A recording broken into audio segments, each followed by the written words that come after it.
Hello guys, this is your friend Dark Verse. We are back with a new fanfic.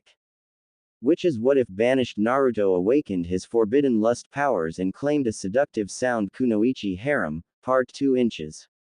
And if you enjoy this fanfic then please press the like button and subscribe to my channel for more fanfic like this. And no start a new fanfic.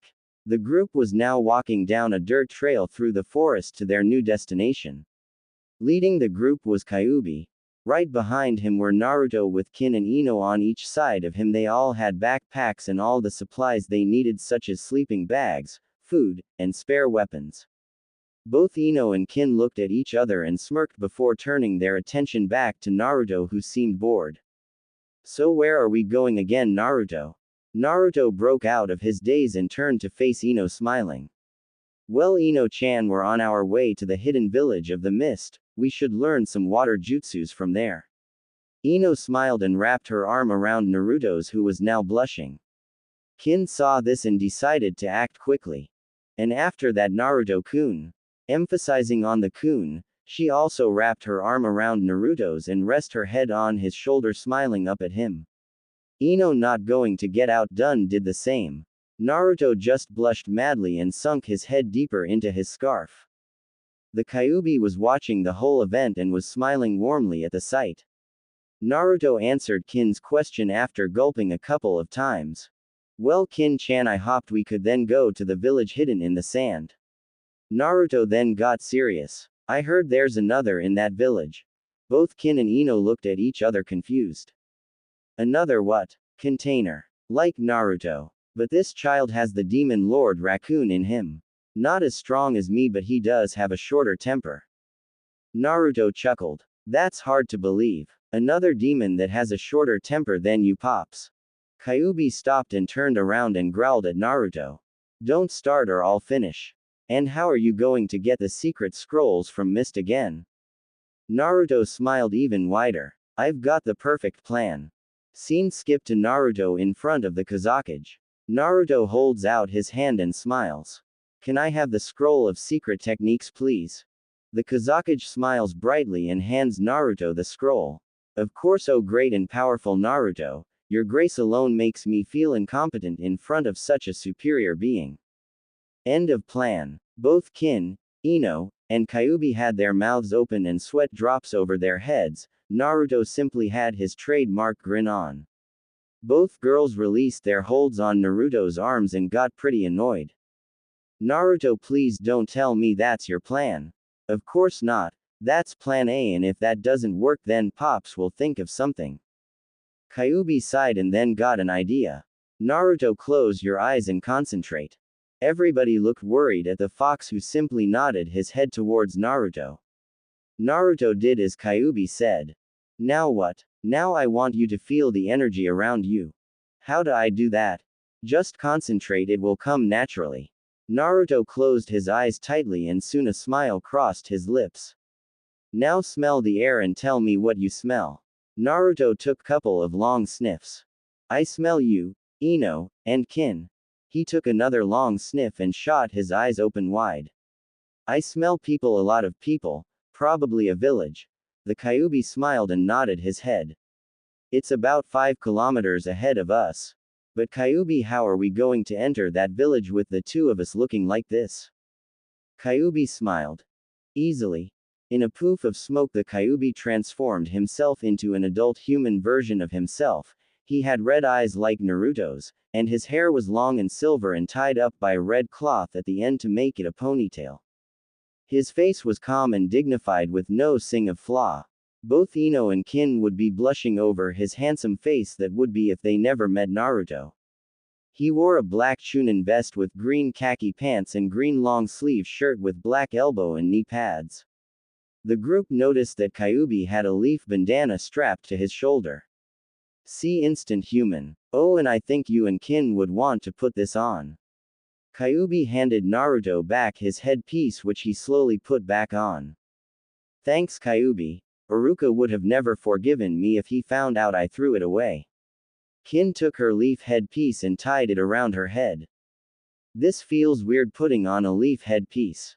Naruto smiled at Kin and winked. Don't worry Kin-chan, when I become Hokage my first act will be to make you an official leaf nin.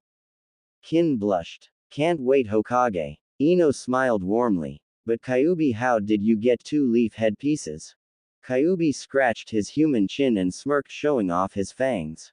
Let's just say that Sasuke and that huge forehead girl are going to get pretty pissed when they find out that their headpieces are actual old dirty belts that I put a henge on, which should be wary off right about now.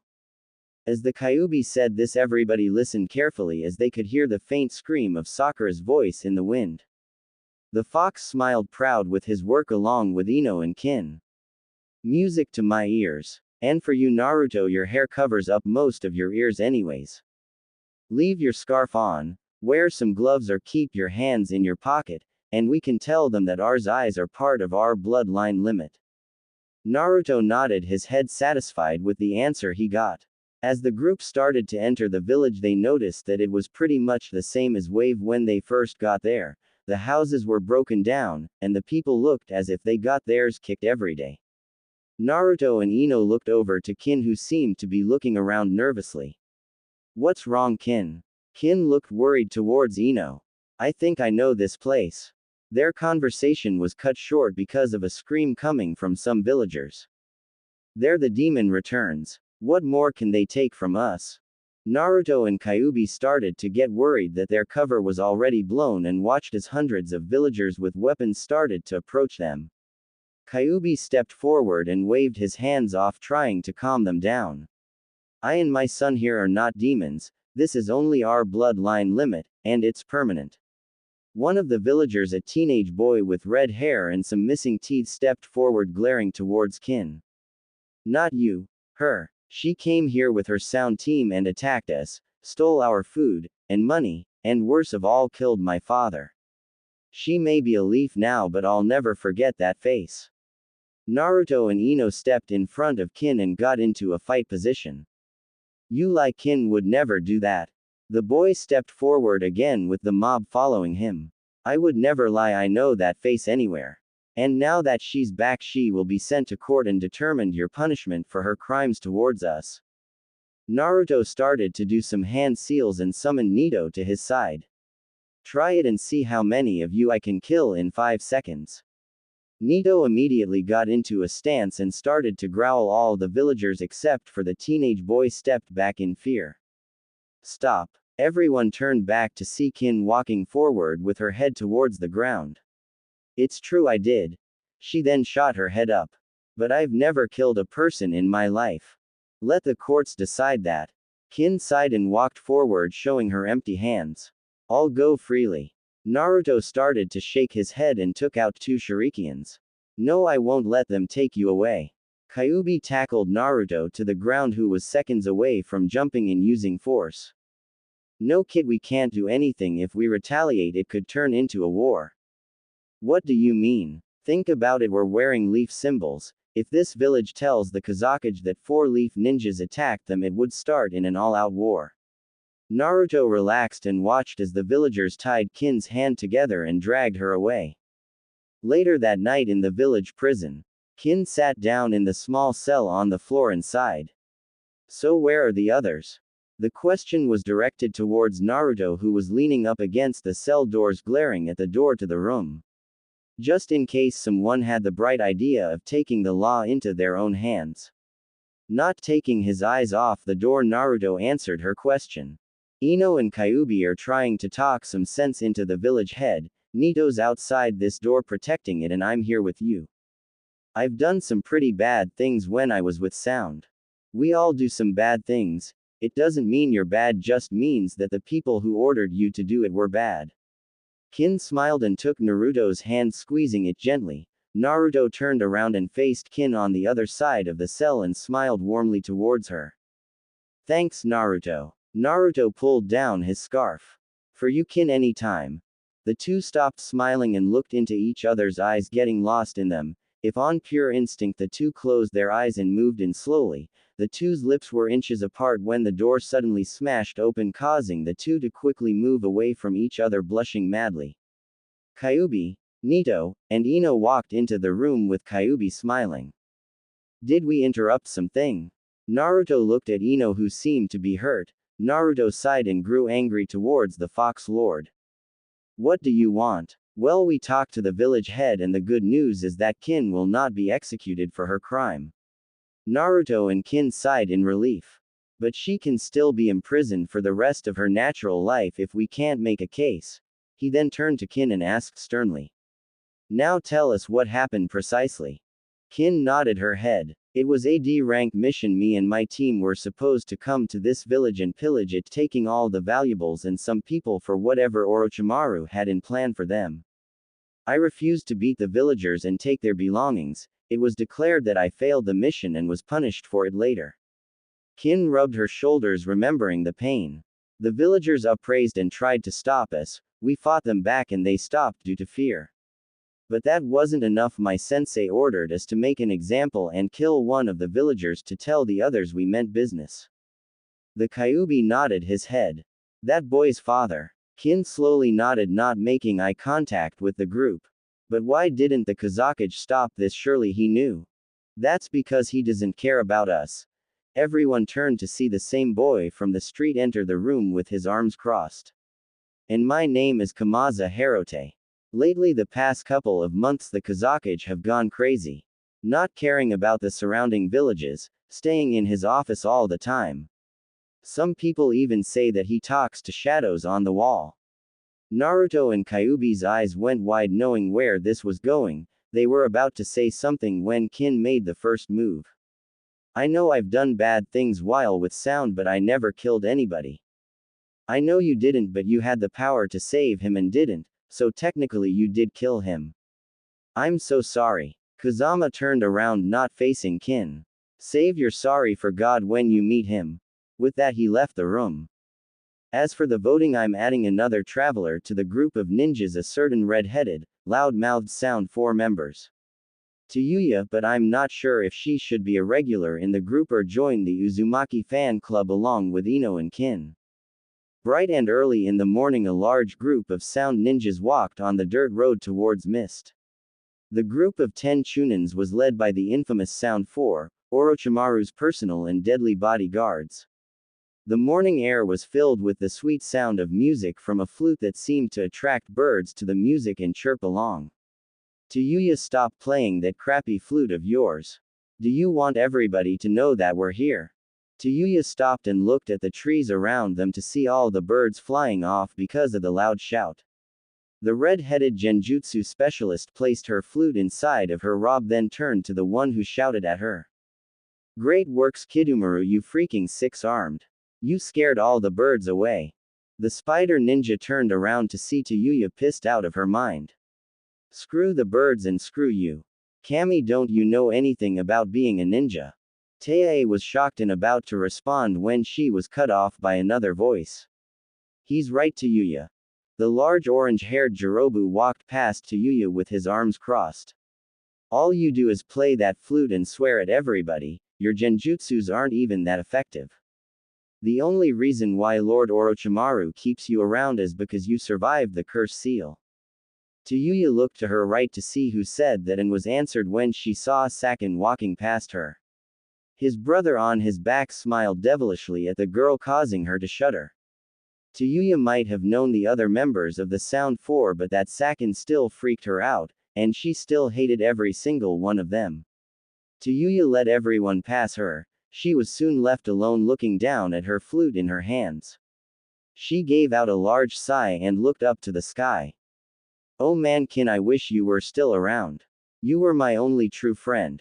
With that said, she ran back to the group to join them.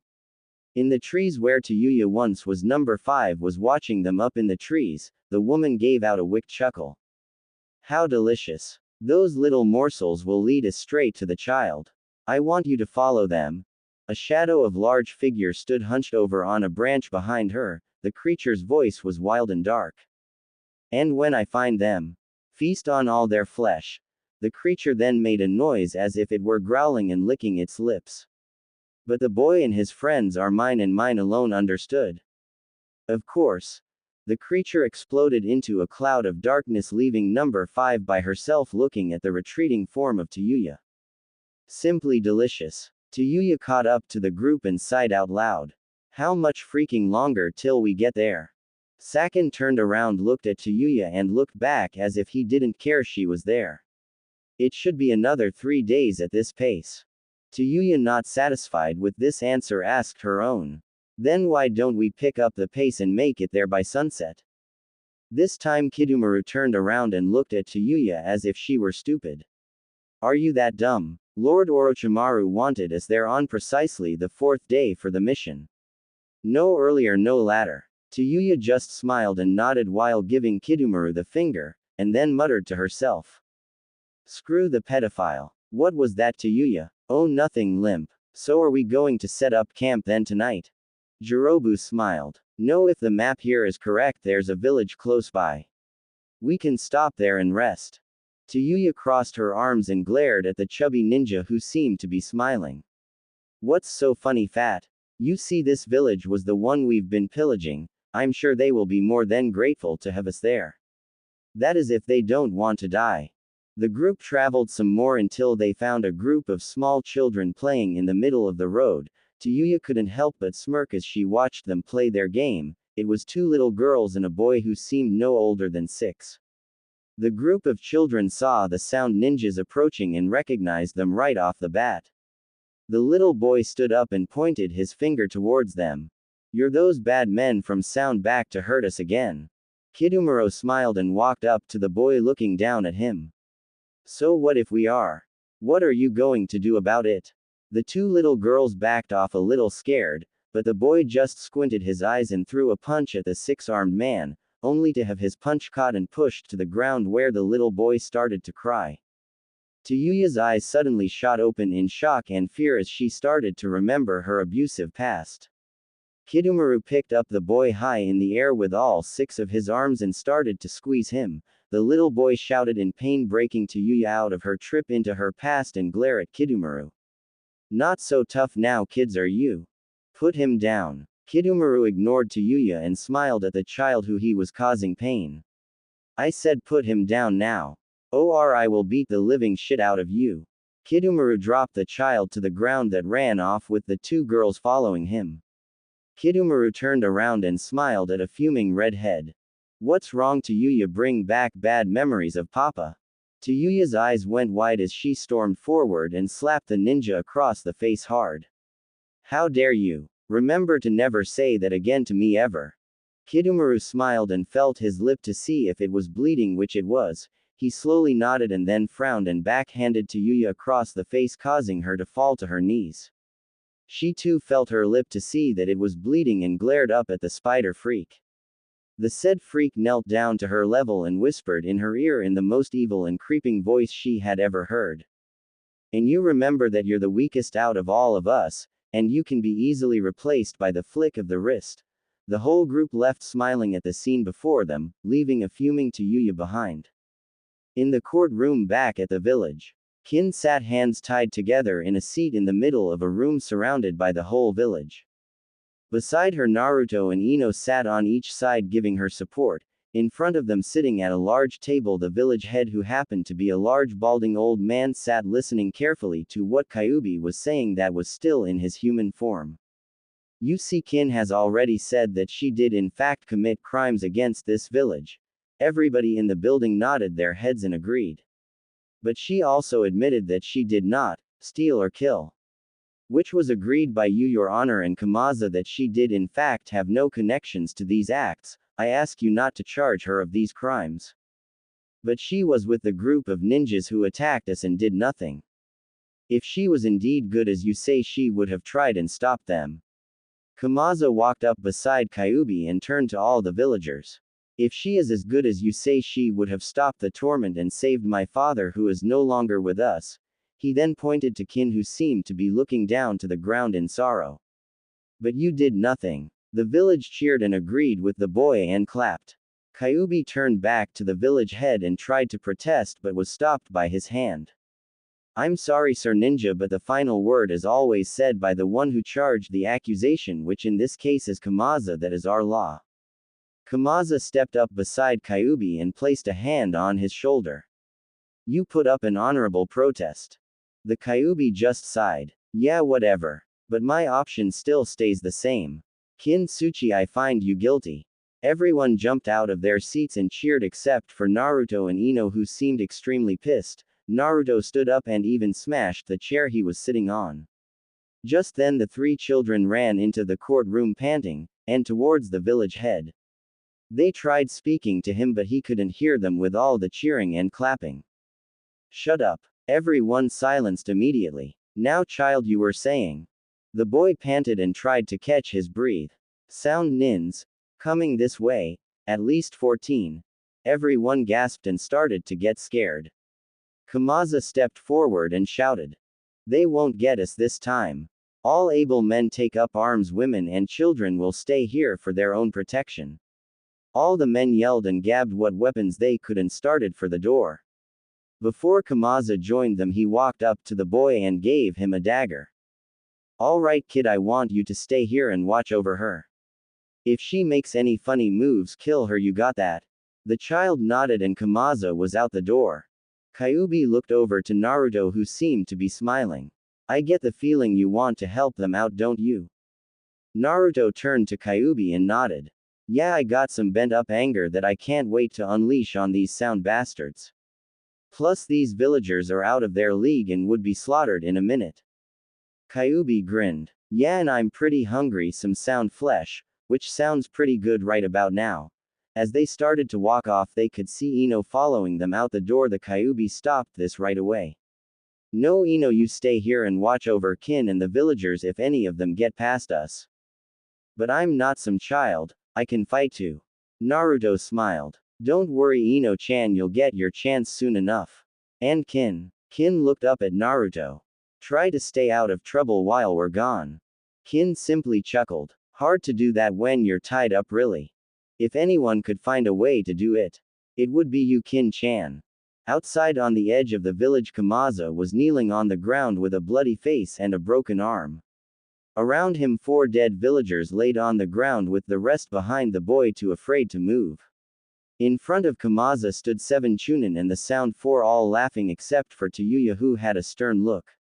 Why are you fighting? Just run and no one will get hurt. Jirobu stepped forward and grabbed a lock of Kamaza's hair, lifted him off the ground. Kiss my feet and I'll spare your life. And never. I have to agree with the kid. Everyone's attention was turned to Kyuubi and Naruto, who were walking through the crowd. They stopped in front of the large sound nin and Naruto had his arms crossed and grinning. I can't stand looking at your fat. I can't imagine me kissing it. Tayuya was speechless once looking at Naruto. The kid's got guts, and he's not a bad looker. Hopefully he can back it up. Jirobu dropped Kamaza and turned his attention towards Naruto. What the hell are you weak leaf nins doing here? Do you know who we are? Naruto removed his smile and replaced it with a serious look. A dead man if you don't leave now. Jirobu started to laugh out loud. I like to see you tea. He never got to finish his sentence as Naruto disappeared and Jirobu was launched backwards into a tree. Everybody was amazed except for Kyuubi, who stood there as if nothing happened. They all followed to where Jirobu used to be to see Naruto knelt down with his elbow out. One of the Chunins got restless and decided to take action. Stupid brat, I'll cut you down. Naruto looked to his right to see the Chunin coming down on him with his blade ready. His movements were in slow motion for Naruto, who simply turned to his left to dodge the strike. Once the Chunin landed on the ground and stood up, surprised that he missed Naruto. Naruto quickly gave a karate chop to the mon's throat, breaking his windpipe and killing him on the spot. All the Chunins and villagers stepped back in fear and surprise at how fast the boy was. Tayuya smiled to herself. This little shit is pretty good, I can't wait to fight him. Her attention was broken when Jirobu was starting to get up and groan. You little bastard, we'll show you that you're messing with the Sound 4 real demons. All 4 of the squad activated the second stage of their curse seals and transformed into their devil forms. The group smiled, thinking that this would make Naruto piss his pants in fear, but was terribly wrong when Naruto and Kyuubi started to laugh out loud. What's so funny, you prick? You scared, stupid? Naruto wiped the tear from his eye and smiled. Me scared? No. Hey pops, mind if you take the Chunins? The Kyuubi uncrossed his arms and got into a battle position. That's fine with me son, but why do you want to take all the fun? Naruto gets serious again and stared down the Sound 4. Because I want to show these humans what happens when you try to impersonate a demon. Naruto threw off his scarf showing his canines, and he cracked his clawed hands and threw his arms to the side and summoned a huge amount of red demonic chakra which covered his whole body. He stared at the stunned Sound 4 and smiled. When you're in front of a demon. Naruto Uzumaki Fox Demon and son of the great and powerful Kyuubi. Naruto threw off his scarf showing his canines, he cracked his clawed hands and threw his arms to the side and summoned a huge amount of red demonic chakra which covered his whole body. He stared at the stunned Sound 4 and smiled. When you're in front of a demon. Naruto Uzumaki Fox Demon and son of the great and powerful Kyuubi. Naruto walked slowly towards the group who could do nothing but stare in complete shock. Sakin was the first to break out of the daze and react to the situation. What the hell? Where did this chakra come from? Jirobu got into a fight position. Who cares, it's just a genjutsu, he's not really the son of the Kyuubi, it's a trick, get him. All three Sound 4 members surrounded Naruto who stood his place looking to the ground smiling as if he were the devil himself. Tayuya was too stunned to even move, she could only stare in horror. That chakra. He really is a demon, how could I even fight against that? Kyuubi looked at the rest of the Sound Nins and sighed, he then turned to the villagers with his arms crossed and pointed to the village. There are 3 who got away and are probably in the village causing trouble. Go and we'll deal with this. The villagers gladly complied and ran back into the village to go and look for the other ninjas. 2 of the villages carried Kamaza by his shoulders into the village. He could only stare wide-eyed as these ninjas who they threatened to imprison one of their comrades was now risking their lives for them, and over again the same question went through his head, why? Kyuubi walked up to the remaining 6 Sound Nins who had their swords drawn and ready to fight. The group surrounded the Kyuubi and slowly advanced until one of the ninjas spoke. Wait a second, that kid said he was the son of the Kyuubi. Another ninja looked over at his comrade from the corner of his eye. So what? That kid then called this guy father. Then that means. Kyuubi smiled. That's right mortal, you're dealing with the great and powerful Kyuubi. One of the ninjas yelled back. You're lying. You don't look like the 9-tailed fox to me. Want to find out? The ninja who first made the connection felt the chakra flow from the Kyuubi and dropped his sword, backing out of the fight slowly. The Kyuubi saw this and nodded towards the human. Smart choice. The Kyuubi simply lifted his right hand. The rest of the ninjas saw this and backed up a little, not sure of what he was going to do. The Kyuubi simply snapped his finger, which was all. The ninja who backed down looked closely at the demon's fingers to see that they were now covered with blood. None of the other ninjas made a move until the Kyuubi started to lick his fingers clean. Then all the Sound Nins at the same time fell backwards on the ground dead with slit throats. The Kyuubi then started to sniff the air, smelling something awful. He turned to the Sound Nin who was on his butt trembling. That smell. You pissed yourself, didn't you? The ninja jolted as he was being stared at by the deadly Kyuubi. Only one thing came to the human's mind. Kneeling in front of Kyuubi with his head bent down touching the floor, he started to grabble. Please almighty Kyuubi, spare my life. Leave and never return. The ninja nodded and stood up and ran into the trees and disappeared. Well, that was pretty boring. At least now I got dinner. He slowly licked his lips and started to watch Naruto's fight that hadn't even started yet. Naruto still didn't lift his head. Kidomaru saw his chance and decided to attack Naruto, covering him in his webbing. Now Jirobu, take him out. Jirobu yelled and charged at Naruto on the right while Sakin charged from the left. When the two were inches from colliding into the captured ninja, Naruto threw his head up and tilted his head at Kidomaru, still smiling. Kidomaru felt the surge and his eyes went wide. Before he could warn his teammates it happened, Naruto exploded, knocking the 2 members of the Sound 4 back, covered in cuts and bruises. Once the smoke cleared, Naruto stood behind Kidomaru and whispered into his ear. I call that one Uzumaki Kamikaze Jutsu, what do you think? Before he could answer, Naruto kicked him in the back, knocking him into his friends. He turned around to see Tayuya perform a genjutsu around Naruto, who only chuckled and snapped his finger, shattering the illusion. To say the least, she was stunned. That was her best genjutsu, and now this guy broke it as if it were nothing. Naruto saw her shocked face and pointed to his eyes. Don't feel bad, it was a nice try. But with these demon eyes I can see through all illusion as if they were nothing, sort of a bonus. You're not like the others. What's your name? Tayuya. Tayuya broke out of her shock, pissed at herself for giving her name to this asshole, but what happened next shocked her more. That's a pretty name. Are you trying to piss me off? Tayuya rushed at Naruto, blushing, and engaged him in a Taijutsu fight which Naruto was easily playing with her. I'm not trying to piss you off, I mean it. And your scent is different from the others. Tayuya tried to roundhouse kick Naruto, who simply pulled back a little to avoid it. What do you mean? Unlike them, you hold no real evil aura, only fear and sadness.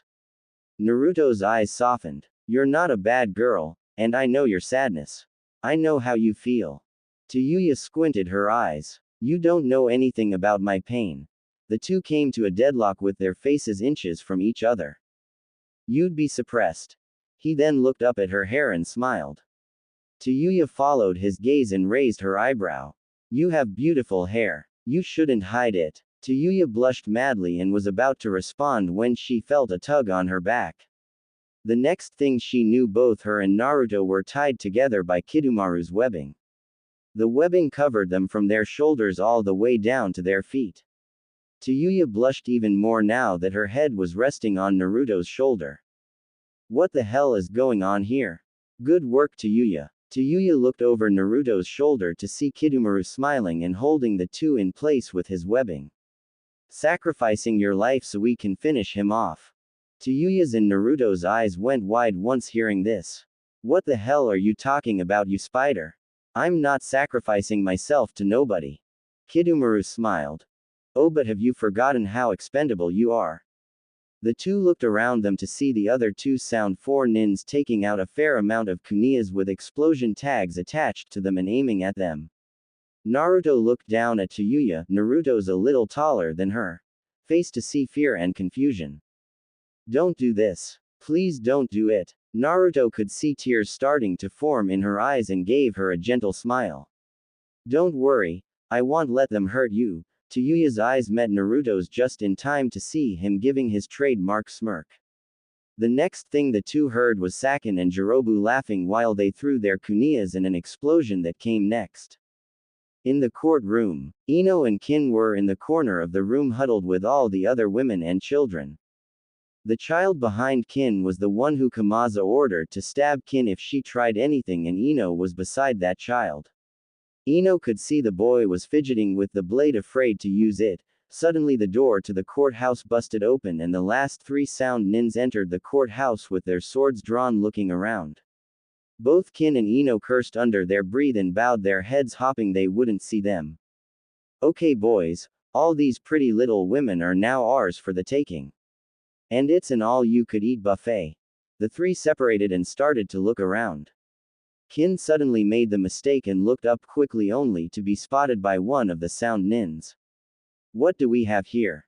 Shit. Ino looked to the small child beside her and saw that the boy placed his knife in Kin's hand and was already starting to cut herself free. Kin looked at Ino and nodded her head, which Ino nodded in return. Kin was almost done cutting through the rope when the Sound ninja walked up to her and bent down to give her a look over. Well, what do we have here? Kin Tsuchi, you are supposed to be dead. Well, I can fix that. The ninja rose his blade into the air and was about to come down and cut her in half. Kin finally cut through the rope and in one swift move slit the ninja's throat, killing him. The other two ninjas, hearing the commotion, turned to see what happened and began to charge at Kin. By this time Ino finished her hand seals. Mind transfer jutsu. Once the jutsu worked, Ino in the body of the first ninja quickly turned around and stabbed the other in the chest. Ino retracted his blade and yelled. Kin now. Cancel. Right when Ino got back into his own body, the sound ninja quickly turned around and looked up. The last image the ninja saw was Kin driving the boy's knife into his skull. The two ladies looked around at their accomplishment and were breathing heavily because of the shock of two little genins killing their first enemies ever, which happened to be not another genin but a chunin no less. The two looked towards the entrance to see Kamaza and the rest of the villagers in the doorway. Ino, not sparing a second, yelled towards the group. "Where's Naruto? He's fighting still at the entrance." Ino and Kin ran out the door to try and join the battle. The villagers and Kamaza didn't even think about stopping Kin after seeing the dead sound ninjas. Village entrance. Once the smoke cleared, the three members smiled, thinking that they would see the burnt remains of Naruto and Tayuya, but were extremely frustrated and pissed when they saw two burnt sound chunins in their place. Jirobu stomped his foot on the ground. "This is bullshit, he's toying with us." "You got that right, Tubby." All three turned around to see Naruto standing with his arms crossed, looking sternly at them. Tayuya was right behind him, looking over his shoulder, and she was beyond pissed. She moved in front of Naruto and pointed her flute at the three. "You assholes tried to kill me. Well, now it's payback, bitches." Naruto was smiling, but it suddenly turned into a frown when he felt a sickening chakra. Without hesitation, Naruto picked up Tayuya bridal style and jumped into the air with a blushing Tayuya in hand. Once the two were in the air, they looked down to where Tayuya once stood and saw a massive clawed hand that sprung up from the ground. The attack would have killed Tayuya if it weren't for Naruto. Naruto landed on the ground and gently placed Tayuya on her feet, that was now pissed and kind of scared to what just happened. The clawed hand went back into the ground and an explosion occurred. Once the dust cleared, a massive figure stood where the attack came from. It had the body of what seemed like a wolf man, but the mere sight of it almost caused Tayuya to hurl. The creature was about 8 feet tall. His right arm was the massive clawed arm, but his left arm was a normal human-sized with no claws whatsoever, giving him a defected look. And if that was not gross enough, his body was just bloody muscles with his skeletal figure overlapping it. Instead of a head, the creature had a wolf's skull with 4 eyes, 2 on each side onto of each other. It seemed to be missing the jaw. Inside the eye sockets 4 purple eyes glowed. The now sound 3, seeing this, had to think twice of what to do. What the hell is going on here? Sakin looked over to Jirobu and looked concerned. "I don't know, it seems that this thing is after that demon kid." "Then we continue the mission and go to Mist and follow the schedule." The 2 other ninjas turned to Kidomaru, who seemed to be smiling. "But what about Tayuya? She knows too much. I don't want to get in between this party, and if Tayuya is standing beside this kid, that thing is going to rip her to shreds, saving us the trouble." The 3 threw down some smoke bombs and disappeared. Tayuya clenched his fist and yelled at her former teammates. "You chicken shit, stay and fight." Naruto, not taking his eyes off his opponent, spoke to the redhead. "Forget them and concentrate on now." Tayuya turned towards Naruto. "I don't care if you saved my life. That doesn't make you my boss." Hashana. Tayuya turned her attention towards the beast that was now laughing, which confused him because he had no jaw. "This is the Fox Prince. What a joke, the Kyuubi name has now been ashamed." The creature's voice sounded as if it were choking on some sort of liquid. That theory was soon answered when blood started to fall from where his jaw was supposed to be. Naruto started to shake in anger at the insult. "I'm not going to have some defect from Evil Dead going to insult my father's name."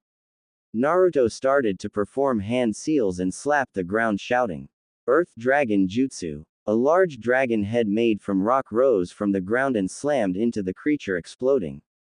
Naruto smiled while Tayuya covered her eyes from the dust. "Is that all, Prince? I'm ashamed." Naruto's eyes widened in shock along with Tayuya as the beast was now standing behind the 2. "When did he move? I couldn't even sense him." Naruto quickly turned around and dodged a swipe from his massive claw. Naruto jumped back and tried to get the creature away from Tayuya, which worked as the beast had no interest in her and only for Naruto. Tayuya watched helplessly and reverted back to her true self. "Naruto." Tayuya turned around to see who was screaming and saw Ino and Kin running towards her. Tayuya's eyes went wide in happiness for seeing her friend. Kin, you're alive. Kin and Ino stopped in front of Tayuya. Kin hugged her friend and smiled. Tayuya, what are you doing here? It's a long story. But I was told you died on a mission. Kin smiled back. It's a long story. Ino, seeing Naruto in a fight with the demon, decided to break up the reunion. I'm glad for your catch-up, Kin, but Naruto's in a fight with an Anubanati demon and it seems he's losing. The two sound girls looked back at the fight to see Naruto on the defensive and not doing so well. Naruto was dodging slash after slash and could see no open for an attack. The demon would use his large claw to attack and his regular arm to defend against Naruto's punches and kicks. You're pretty fast for a large fellow, aren't you? And you're pretty slow for a small fellow, aren't you? Naruto took another step back and tripped over a rock, leaving him open for an attack. Got you, brat. The demon slashed down, cutting into Naruto's chest, causing a pretty deep gash. Naruto fell to the ground and looked up at the demon. Tayuya, having enough of just waiting, took out her flute and yelled over to Naruto. Hey fox boy, cover your ears. Naruto did what Hugh was told and Tayuya started to blow into her flute, causing a subsonic noise that would cause a dog a large amount of pain and hoped it would work on the demon. She smiled while playing the flute, seeing the demon move away from Naruto and moving around holding its ears in pain. What is this noise? Get it out. Get it out. The demon looked over to Tayuya and started to growl. You bitch. You must die. Kin and Ino jumped in front of Tayuya to protect her while she continued to play her flute, but were back clawed out of the way easily. The demon lifted Tayuya in the air with his regular arm. Tayuya cried out in pain as the demon was holding her in the air by her throat and readied his claw hand to stab her in the head. You die now. No. Everyone's attention turned back to Naruto, who seemed to be walking slowly towards them. Kin and Ino were startled by Naruto's eyes, which showed so much hate and rage. But not only that, his chakra was now even higher than before. The demon felt this and dropped Tayuya on the ground, turning his attention back towards Naruto. This is impossible, that much power coming from him. He's just a kid. The demon roared and tried to stab Naruto with his claw. Naruto simply caught the clawed hand and smiled at the demon. If the demon's eyes could widen, it would now, as Naruto in one quick pull ripped off the demon's whole arm. The demon staggered back in pain, holding his bleeding limp of an arm, and started to stutter. What has N number 5 gotten me into? Naruto disappeared and reappeared in front of the demon and kicked in both of his legs, shattering them and pushing him onto his back. Once the demon fell to the ground, Naruto jumped onto his chest and growled down at the face of the demon. Hell, was the only word Naruto said before he started to pound in the skull of the demon. Once the head was shattered and smashed, the demon child then went to work on the chest, punching and slashing into the flesh, all the time a huge smile plastered on the boy's face. The three girls watched in horror and fear. Both Ino and Kin started to cry, not because they were hurt but for Naruto. The two shouted at the same time. Naruto. Naruto's eyes went wide after hearing his name being screamed by Kin and Ino and came back to his senses and looked at his blood-covered hands in horror. What have I done? Missed. Kyuubi, Ino, and Kin stood in front of the villagers at the entrance of their village, about to bid them farewell. Kamaza limped up to Kin and gently took her right hand, softly, surprising her greatly. I'm so sorry for what I said to you. I know you didn't kill my father, but I guess me. Kamaza smiled and shook his head. No, we all lashed out on the closest person to the problem, which happened to be you. Kin smiled in return and shook his hand. Thank you for forgiving me. Kamaza nodded and turned to Kyuubi, who was looking into the woods. And don't worry, we won't tell anybody you were here. Kyuubi huffed. Doesn't bother me if you do or don't. I'll just feast on their flesh if they come after me. Ino and Kin rolled their eyes and the three started to walk back into the woods, waving back towards the village. In the woods, Tayuya, back in her normal form, and Naruto were watching the scene, staying out of sight. Naruto was sitting on top of a branch in a tree while Tayuya leaned back against it with her arms crossed. She took a deep sigh and broke the silence. I just like to say thanks back there. You know, for saving me and all. Naruto simply chuckled. It was my pleasure. The two laughed a little, not knowing why but doing it anyway. How's your chest doing? Naruto patted his chest and grinned. As good as new demon healing is the best medicine a doctor could prescribe. The two suddenly turned their attention to the bushes that seemed to be moving. Naruto jumped down from his branch and landed beside Tayuya just in time to see Kyuubi, Ino, and Kin walking towards them. Kyuubi stopped and took off his headband, placing it on the ground. In a puff of smoke, the Kyuubi went back to his fox form and stretched his legs. Man, that feels better getting out of that monkey flesh sack. Tayuya whistled. Damn, you weren't jacking. You really are the Kyuubi. Yes, I am, but the real question is, who are you? Tayuya's smile faded. And why should I answer a walking rug? Kyuubi was taken back by this comment. This vixen knew he was the powerful fox demon lord and still insulted him. Instead of getting mad though, he simply smiled inside his head. I like her. She has fire and power. She would make a good mate for my son. He looked at Ino and Kin and sweat dropped. Then again, it would be pretty amusing, see, as he already has two vixens after him. Naruto placed a hand gently on Tayuya's shoulder. Tayuya looked back to see Naruto smiling gently at her. This, for some reason she couldn't answer, caused her to blush. Please tell us. Tayuya nodded slowly and turned back to the group. Ino and Kin saw what happened and blushed while fuming towards the red head. The name's Tayuya. I was one of the members of the group the Sound 4. Orochimaru's personal bodyguards. I've known Kin here for a couple of years now. The two of us would train together, seeing as how we were always called weak because we were women. I specialize in genjutsu by using my flute and can summon spirits with it also to attack for me. Naruto walked in front of her and stood beside everybody else. Man, it would seem that Sound really does underestimate their female ninjas. Tayuya nodded. I was given Orochimaru's curse seal to enhance my power. She showed the group her curse seal. Kyuubi stepped forward in front of everyone. If you're Orochimaru's bodyguard, why are you all the way out here? Tayuya crossed her arms. Ex-bodyguard fur ball. Naruto laughed out loud and Kyuubi was trying to quickly calm himself down before he would explode. That snake homo ordered us to take 10 chunins and go to the village in the hidden mist. Why? He said that there was going to be a shipment of something at the mist harbor. He didn't say what it was, but he told us to guard the shipment and make sure the cargo was dropped off safely. Kyuubi looked off in a direction which seemed to be mist and sniffed the air. This has the Anubinates stench all over it. Ino looked at Kyuubi and tilted her head. But what are they going to do in mist? I don't know. He turned his head towards the teens and grinned, showing his razor-sharp teeth. But let's go find out. Then we better hurry. We only have 3 more days before the shipment is there. They all looked back at Tayuya questionably. Kin smiled and crossed her arms. Tayuya walked up to the group and smiled. Why not? I'm already a missing nin and we missing nins got to stick together. Plus I would kill at a chance to get back at that snake fago. Ino rose an eyebrow. And what makes you think I'm a missing nin? Aren't you? No, I'm just out for a training mission.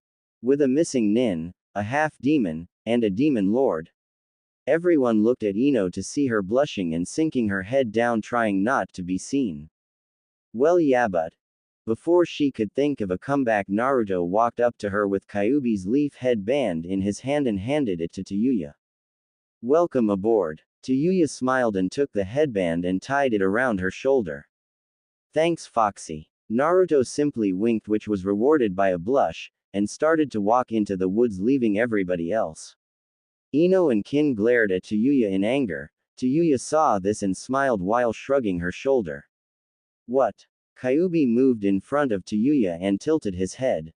If you're going to be traveling with us, I'm going to have to get rid of that curse seal. In the seas on the way to Mist, a massive metal ship that seemed to look like an oil rig was heading towards Mist. Inside the ship, the captain, who wore a black buttoned-up trench coat with gray dress pants, and black leather gloves with matching boots. The man had a green peck captain's hat and a metal air filter that covered his nose and the bottom half of his face. The mask had 3 vertical slits over his mouth to allow him to breathe. The captain was walking down the hallway passing men in lab coats while heading towards his destination. The captain stopped in front of two large metal doors and took a deep breath before opening the doors and entering the room. The room was simply beautiful, with statues that seemed to be in mint condition made of ivory and jade were on pedestals, and paintings of wonder hung from the wall. The floor was a magnificent marble, a huge difference from the rusty metal floors that are in the rest of the ship. A blood-red carpet that started from the door went deep into the room and stopped at a large wooden disc that was at the end of the room. At the desk, the same metal-masked man who sat at the table with the Anubanati was now sitting at this desk drinking some tea. There was a straw in the fancy tea cup which the doctor drank from the small opening on the mouth of his mask. The captain walked down the carpet towards the doctor, taking his time and enjoying the fancy music that was playing in the background. The captain stopped 10 feet away from the desk and bowed his head, the whole time not taking his eyes off the large thin man that stood behind the doctor. He wore the same attire as himself, but he wore no hat or air mask. His hair was dark brown and was brushed to his right, having it hang out of the side. He man also wore sunglasses which always confused the captain, as the doctor's bodyguard would never take them off. To say the least, the man freaked him out, but nowhere near as much as the doctor.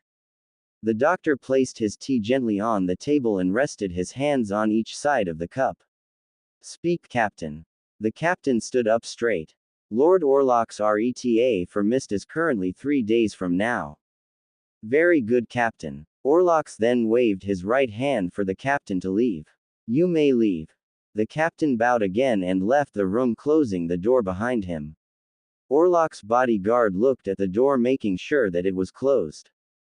"Do you think that it is wise to work with the Anubanati, my lord?" The mont's voice was calm and collective. Orlok's, not turning around, answered his bodyguard's question. "Yes, Yaoi. Unlike Orochimaru, I know what the Anubanati are really planning, and I don't care. This is why they trust me, because they know I don't care, making us trustful allies." "But they are demons, my lord." Orlok's chuckled. "Do you forget that I am also a demon?" Orlok's then felt his metal mask with his right gauntlet hand. "Or so the people said I was." His voice at the last comment was filled with sadness. Back with our heroes in the woods. After telling to Yuya of the situation and of the Anubanati on their way to Mist, she was now holding her right shoulder in pain. "Did you have to make sure you caused me that much pain when you got rid of the seal fox?" The rest of the group was walking in front of Yuya and all stopped when they heard her speak, though it was Kyubi who answered her question. "I had to make sure that I got rid of the seal completely. With it, Orochimaru could still control you and track you with it. This way we don't have to worry about him finding us anytime soon." Yuya looked up to the trees in sorrow. "Yeah, but without the seal I'm more useless than before." Naruto turned around and walked up to Yuya, looking her straight in the eyes. "Yuya, please listen to me when I say that when Orochimaru placed that seal on you, it made you weaker than before." "How so?" "Orochimaru destroyed all faith in yourself when he put that seal on you. He made you feel dependent on that thing, promising you more power.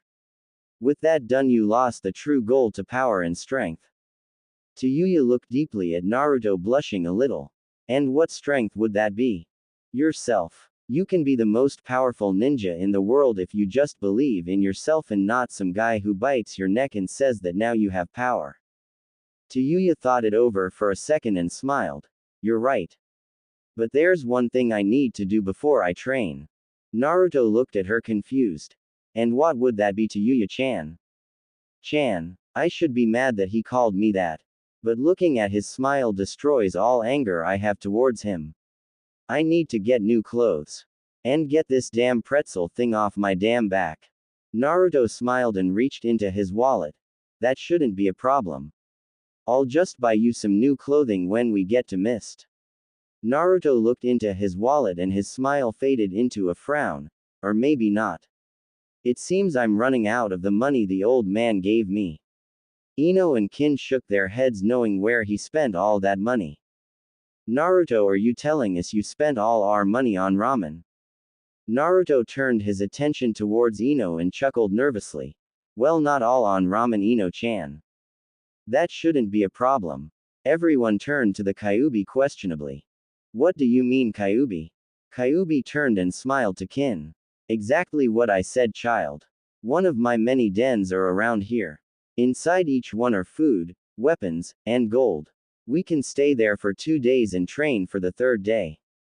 Kyuubi. The Fox Lord turned to see Naruto looking at him afraid. Yes, my boy. Back in the village when I was fighting that demon. What happened to me? It was like I lost all meaning and sense and I just wanted to kill. Am I losing my humanity? The Kyuubi sighed and sat down in front of his son and the 3 girls. No, Naruto, you're not losing your humanity. What you just went through every demon goes through.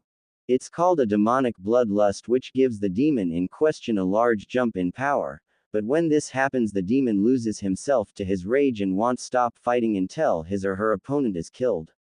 It usually happens to us demons when one of 2 things happen. 1. The demon in question is on the ropes and nearly dead and fighting for his life. And the second is when the demon's mate is in danger. Kyuubi made sure that they all heard the word mate clearly. To say the least, all the teens were now blushing. Naruto turned and walked away, leaving everybody behind. Kyuubi smiled and decided to give his son a gift and turned around to the 3 girls. If you ask me, I personally feel that it was the second reason. Kyuubi left the 3 blushing girls to catch up to Naruto, smiling. Oh, he'll thank me later indeed. The 3 girls soon shook off their blushes and Ino smiled brightly. Well, it's clear that I was the one he was thinking about. Kin looked at Ino disgusted and shook her head. What are you talking about, Ino? It had to be me he was thinking about.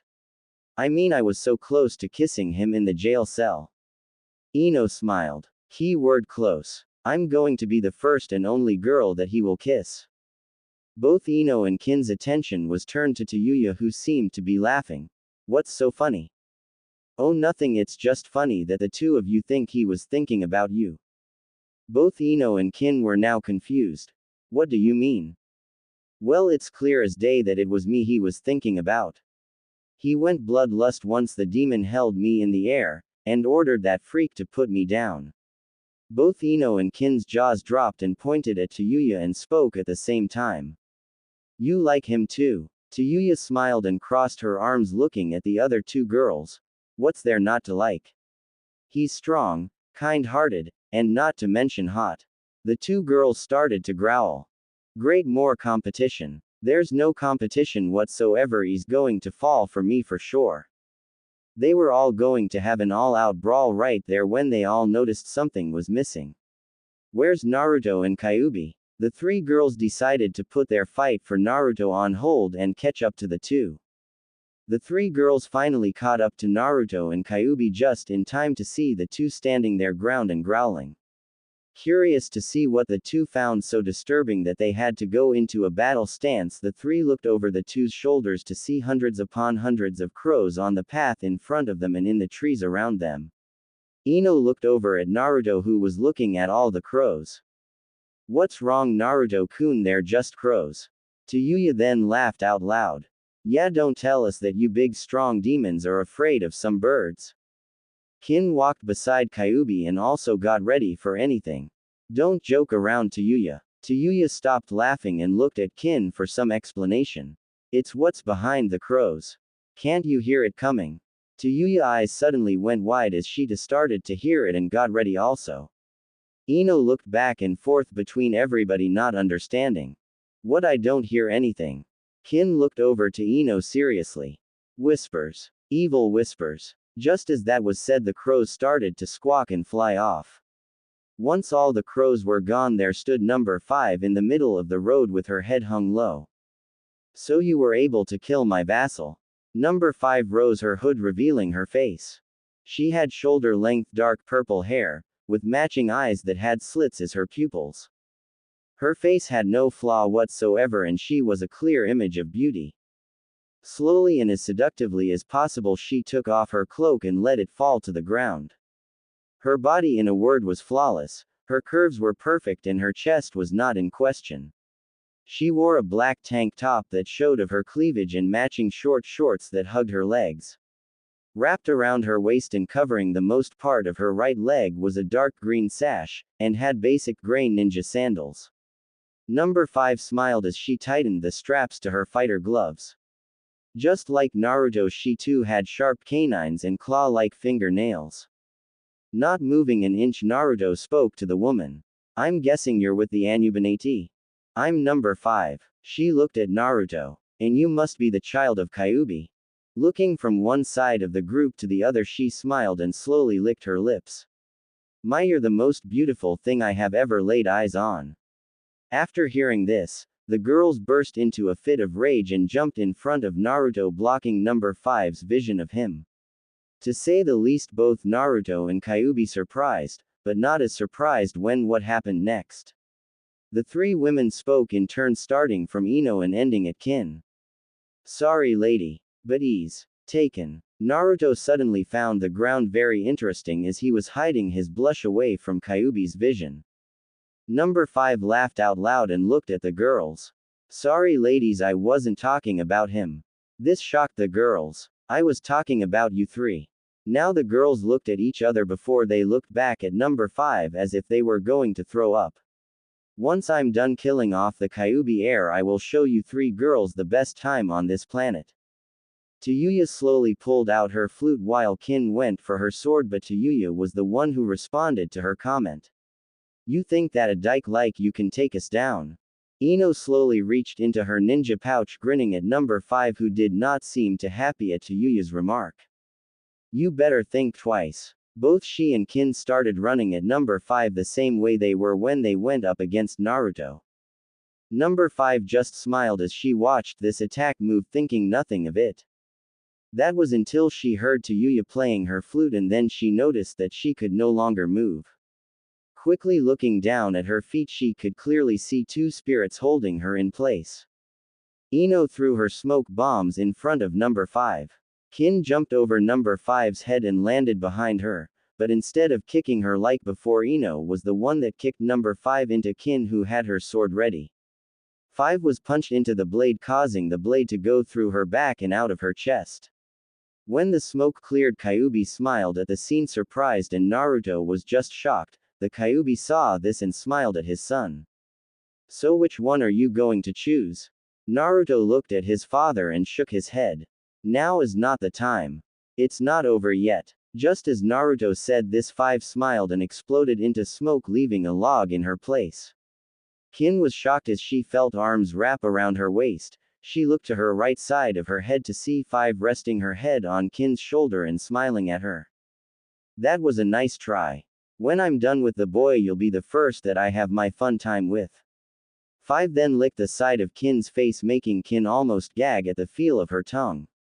Naruto, seeing this, went into action in pure rage and kicked 5 in the chest at lightning speed, slamming her into a tree. 5 dodged to the right as a shadow clone of Naruto came out of the bushes and punched the ground where she once stood. She looked back at the two Narutos and grinned. So how many shadow clones did you create when I was dealing with your girls? The Narutos took out some kunai and smiled. I lost count after 20. Let's make this interesting, shall we, Prince? What do you have in mind? Taijutsu only. Naruto, not being the one to back down from a challenge, threw his kunai to the ground and grinned. Deal. The girls smiled and were also going to jump in when Kyuubi stopped them with his voice. You three stand down. Ino turned back to Kyuubi and narrowed her eyes. Why? We can help him take down this bitch. Kyuubi shook his head. No, you couldn't. She is one of the 7 sins. Not the strongest one, but she is still out of your league. The girls grumbled and sat back and watched the fight, still battle ready just in case. 5 smiled and waved her hand downwards towards Naruto. 6 crows then squawked and flew towards him. Before the crows flew into Naruto, 5 snapped her fingers.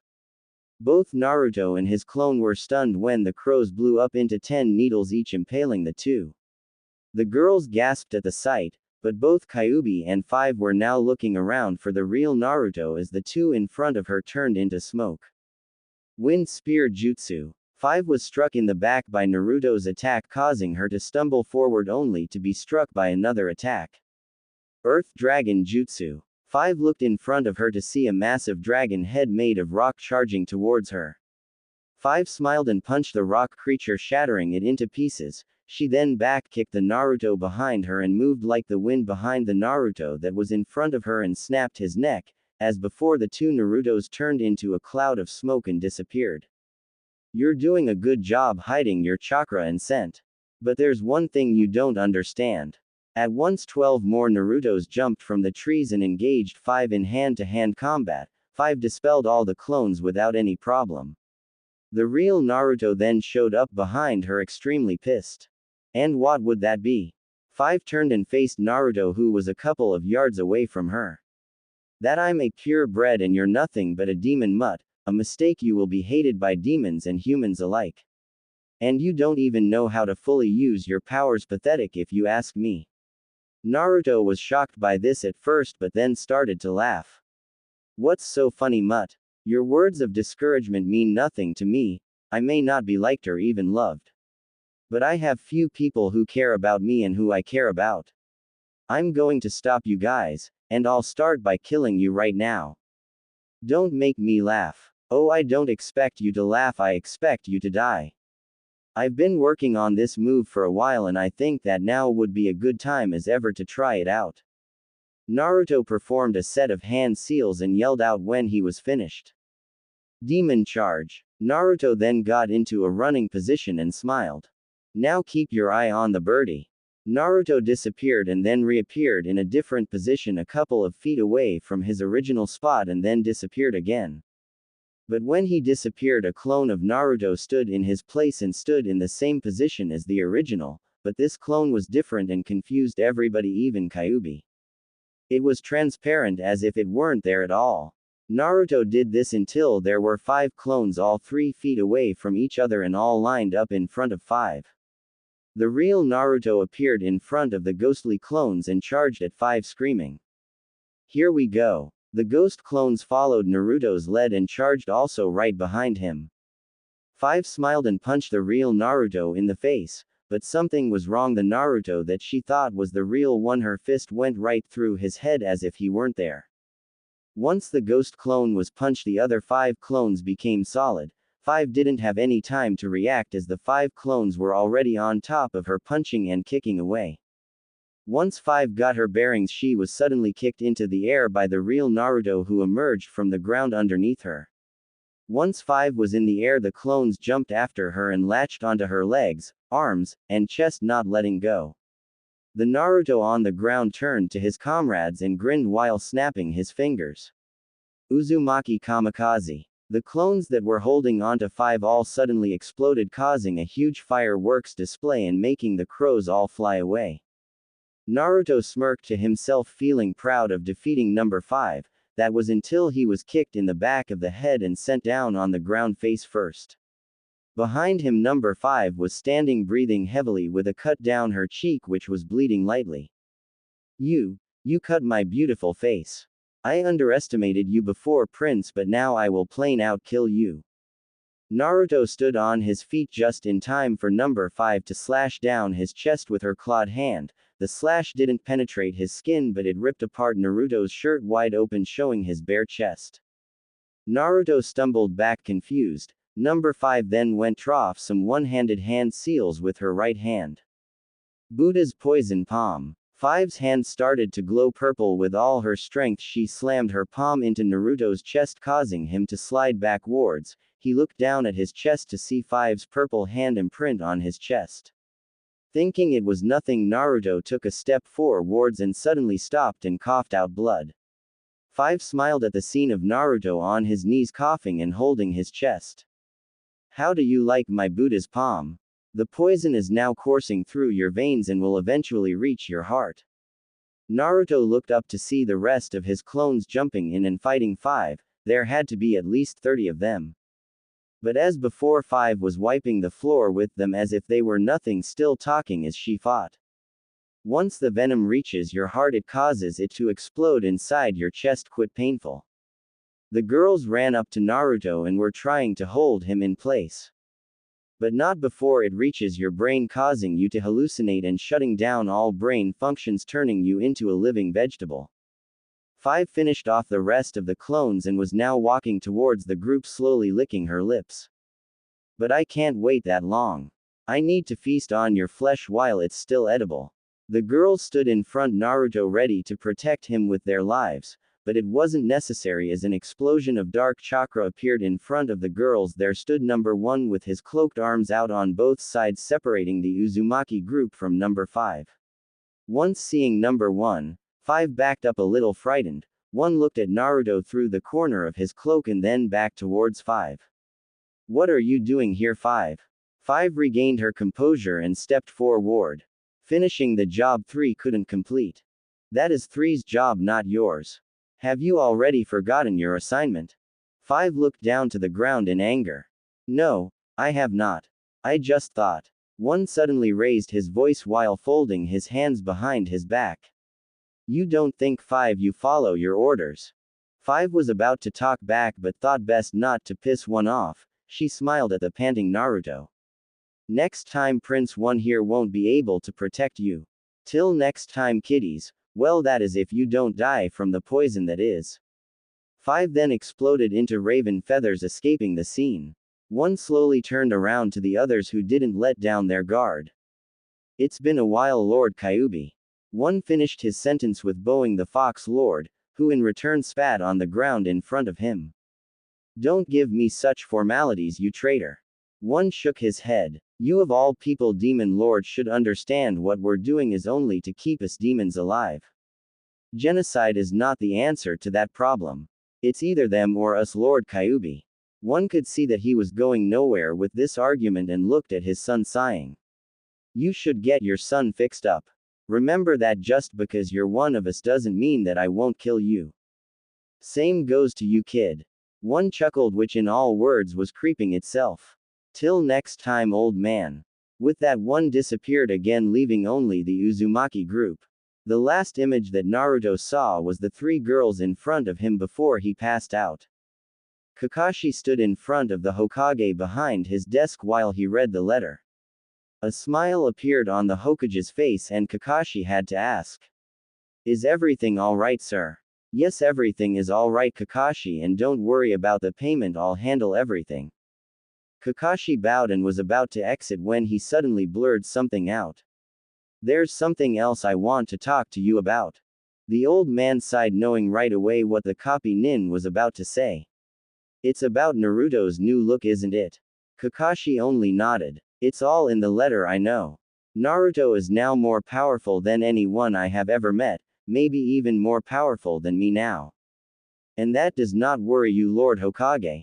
The Hokage shook his head. Not at all. Naruto is the kindest soul I have ever met. Even with all he has gone through, he still held no grudge against anyone. Kakashi rubbed the back of his head. Almost everybody. Will that be all then, Kakashi? Yes, my lord, thank you. Kakashi bowed, then left the office and closed the doors behind him. End of flashback. Kakashi was about to leave the tower when he was suddenly stopped by a voice. Hitaki Kakashi. Kakashi turned around to be faced with 3 Anbu Black Ops. All were wearing fox masks, which was a weird choice because of the Kyuubi attack and all. Please come with us. Kakashi, feeling no threat, simply placed his hands in his pocket and followed the Anbus, who led him to the council room. The 3 men led him into the room and stood at guard in front of the door. Inside the room, only one of the council members was present, and to his luck it was the most hated council member at that. Teraki was a thin and ill-looking bald man who had brown eyes and a matching beard that went down to his chest. He wore the regular red uniform of a council member and was sitting down in his seat among all the others. Ah, Kakashi-sensei, just the ninja I wanted to see. Kakashi, already not liking where this was going, answered as less venomous as possible, which was pretty hard to do in itself.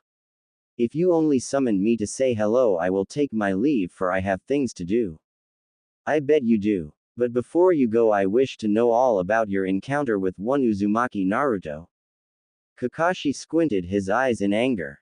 1, I don't have a clue what you're talking about, and 2nd, any and all information is for the Hokage to know, not you. Teraki smiled. The Hokage's not getting any younger, Master Ninja, and he has not picked a replacement. For when he dies, God forbid, we the council will be in charge until a new Hokage is appointed. So yes, Kakashi, it is my business to know.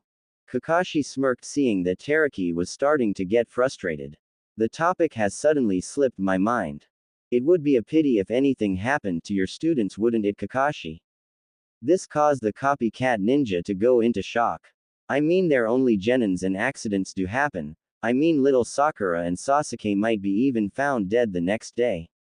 Kakashi was about to jump at Teraki if it weren't for the three Anbu who were now blocking his path with blades ready.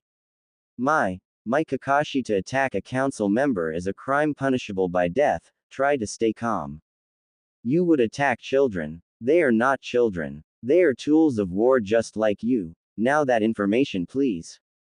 Shit. In Kyuubi's den, Naruto slowly opened his eyes to see a stone ceiling. His guess was that he was in a cave. What the hell hit me? Hearing his voice, Kin, Ino, and Tayuya rushed to his side and laid him back down. Naruto looked down to see he wasn't wearing his shirt and the Buddha's poison palm was now red, not purple. Naruto felt his chest and sighed. What happened? The Kyuubi walked up to the four and laid down in front of them. We had to get that poison out of you before you died. Not even the healing power of a demon can cure the Buddha's poison palm, so we had to get the blood out of your system the hard way. How did you do that? Kin raised her hand and blushed.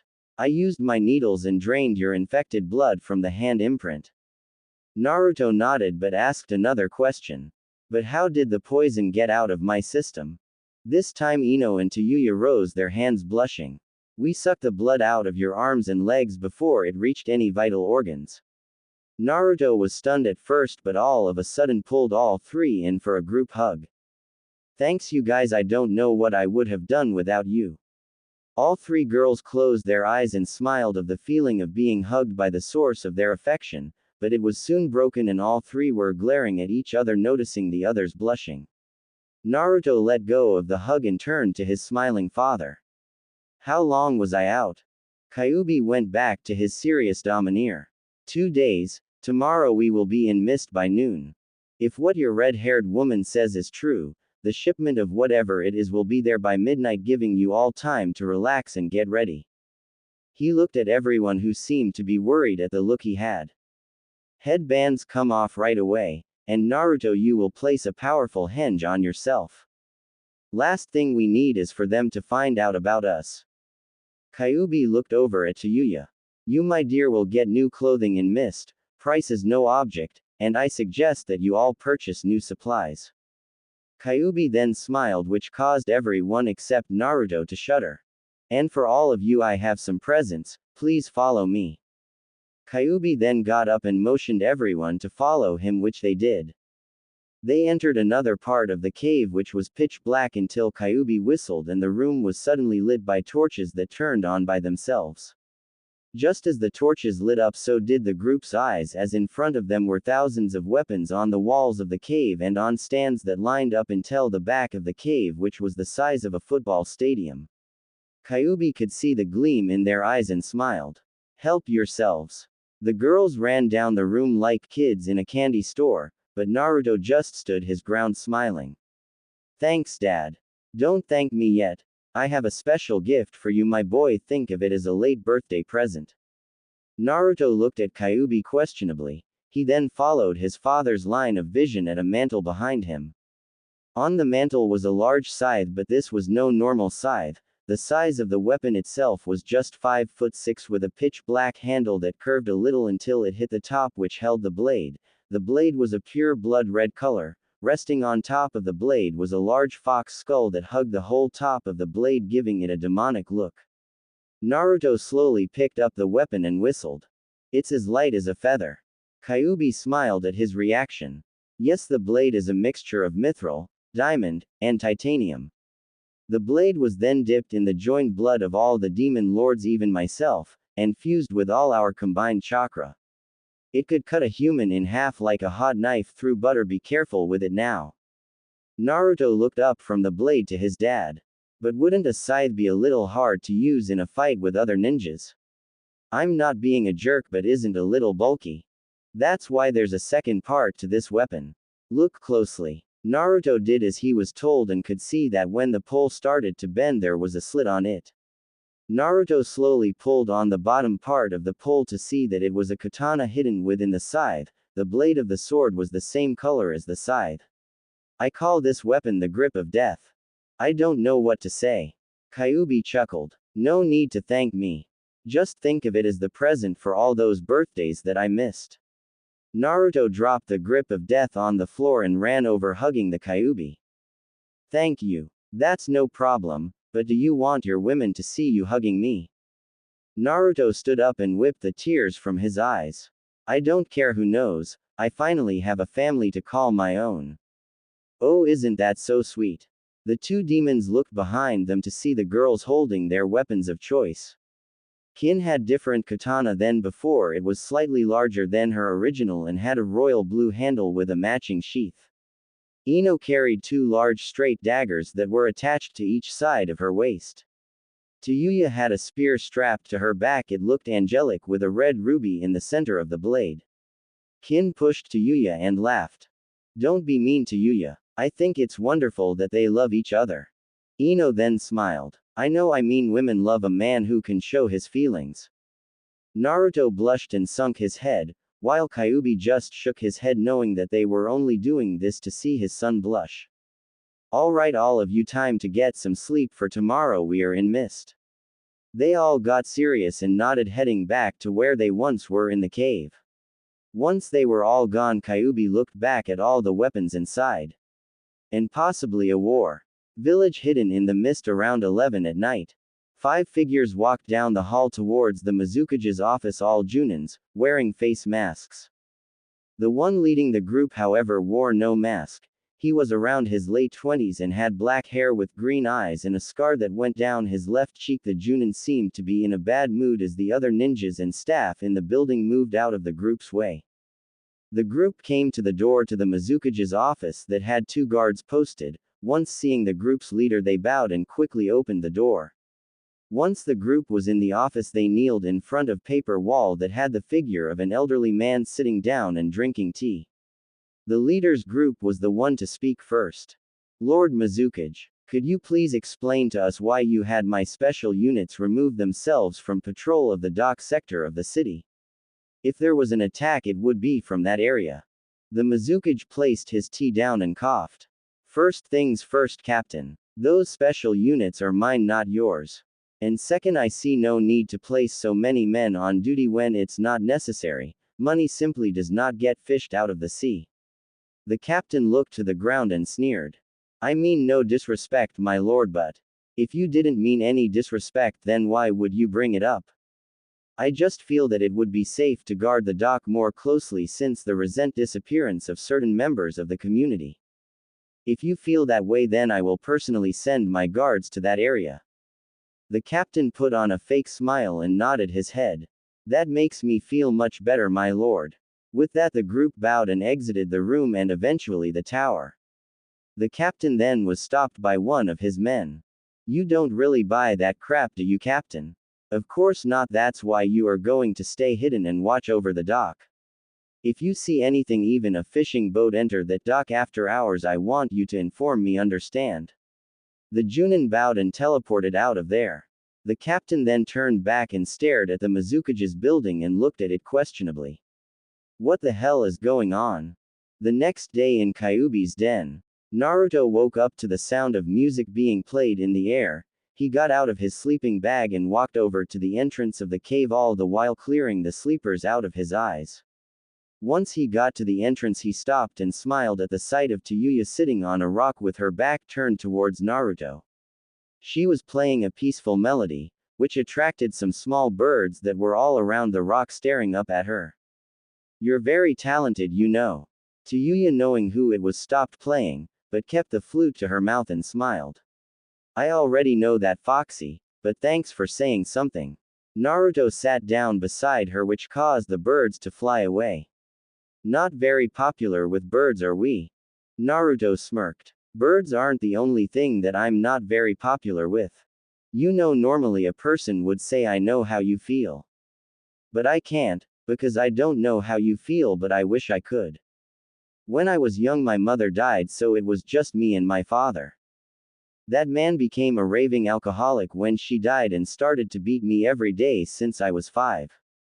One day he beat me so bad he broke my arm. He was about to kill me when Orochimaru arrived and killed him first. He said that he would give me a home and watch over me. Tayuya then smiled. My knight in shining armor, it would seem. Boy, was I wrong. He started to do experiments with the curse seal on me and others with some freak with a metal mask. Only 5 of us survived. From what I can remember, when I had that seal on me, I could do nothing but serve him even if I didn't want to. She looked up at Naruto and stared into his red eyes as he was now looking into hers, completely listening to everything she said. Then you came along, and in the very first time of my life I have felt right and strong. Thank you is what I'm trying to say. Naruto, not taking his eyes away from hers, responded. No, I should be the one thanking you, and Ino, and Kin. Because for the first time since I can remember, I have met people who truly believe in me and trust me without seeing the outside, but seeing the inside. And I'm truly sorry about your father, but I can relate, as I was raised in an orphanage with caretakers who tried to kill me and other children who would beat me every day. At least you know who your father was. All I know is that my parents gave me to the 3rd Hokage as a sacrifice to trap the Kyuubi. I had parents who didn't even want to know me or hold me, or love me even. They just gave me up and that was it. Naruto felt something on his hand and looked down to see Tayuya's hand holding his. He looked at her and squeezed her hand back gently and smiled. Tayuya returned the smile but spoke under her breath. If you ever tell anybody about this, I will murder you. Naruto was shocked at first but smiled. Nobody will ever know. But unknown to the two, Ino and Kin were in a tree and heard the whole conversation from beginning till end. The two looked at each other with sad faces hearing the stories, and Ino suddenly got a little more respect towards Tayuya. The scene was broken, however, when Kyuubi walked out of the cave and spoke to everyone. Okay, girls, out of the tree. Naruto and Tayuya looked at Kyuubi questionably but saw that Ino and Kin jumped out of the tree above them and landed in front of the two. To say the least, Tayuya was beyond pissed and the two girls could see it. Alright, grab your things and let's get to Mist before it's too late. Kyuubi and Naruto entered the cave, but Tayuya stayed behind and glared at the girls with a balled fist that was shaking pretty dangerously. You heard our whole conversation. Ino gulped and moved back. Yeah, but we would never tell anybody, right, Kin? Kin just nodded her head quickly. But soon Ino's face turned to anger also. And what was that back there? You were squeezing his hand, weren't you? Tayuya was caught off guard and blushed while looking up into the air, trying to avoid eye contact. I don't have a clue what you're talking about. There you go, the next chapter, Mist War Part 1, will be up in 2 days hopefully. I'm calling out to my loyal readers once again to vote. Who do you think the reformed Gaara should hook up with? Sakura, 1010, Hinata. The Uzumaki group was now in a small motor boat heading towards the village hidden in the mist, which happened to be in the middle of a large lake. The only way to reach the village would be by boat, giving the village a great advantage in the defensive part. The Kyuubi was in his human form again, and Naruto had bandaged up his hands and wrists so that no one could see his clawed hands. Both Naruto and Tayuya had their weapons concealed within scrolls that they had attached to the back of their waists for quick recovery.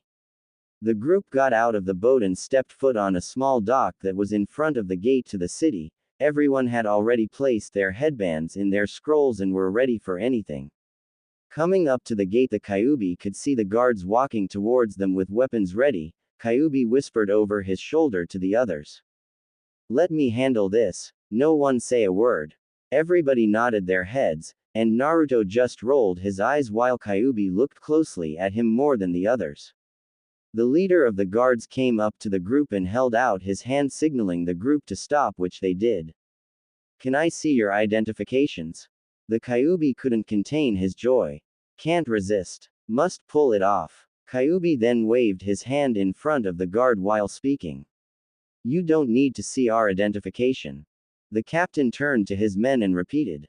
We don't need to see their identification. They can come in. Open the gates. They can come in. He then turned to the gates. Open the gates. The gates slowly opened, letting them in, but before he left, he had to say one last thing. These are not the droids you're looking for. These aren't the droids we're looking for. This confused the hell out of the guards, but thought nothing more of it when Kyuubi walked by them waving his hand in front them. Once inside the village, all the teens surrounded the demon lord with joy. How'd you do that? I've never seen a jutsu like that before. What was it called, fur ball? Yeah dad, what did you do back there? Kyuubi simply smiled. That, my young Padawans, was called the Jedi mind trick. Maybe I'll teach you it if you're good. After looking around the village and eating something for lunch, which to Naruto's displeasure was not ramen, Naruto spotted a building off in the corner. Hey to Yuya-chan, I can see a clothing store over there, want to go and look? The redhead nodded and she and Naruto left the group heading towards the store. Kin and Ino looked at each other as if they saw a ghost. To Yuya-chan, Ino slammed her fist into her palm. We can't let her get the upper hand on us, come on Kin. Right. The two ran off to join their friends, leaving a very amused Kyuubi. All love is such a hilarious thing. He then spotted two very beautiful and young women walking away and followed them with his eyes. Speaking of love, the Kyuubi then started to jog off towards the two beauties, shouting, "Ladies, please wait for me." Naruto was sitting outside of the changing room waiting for Tayuya to finish changing into her new clothes. Sitting on each side of his were Ino and Kin, who would look at each other, then at Naruto, and then to the floor, blushing. Naruto would soon follow the same suit. Well, what do you think? Naruto and the girls looked up to see the new Tayuya, and to say the least, Naruto was impressed.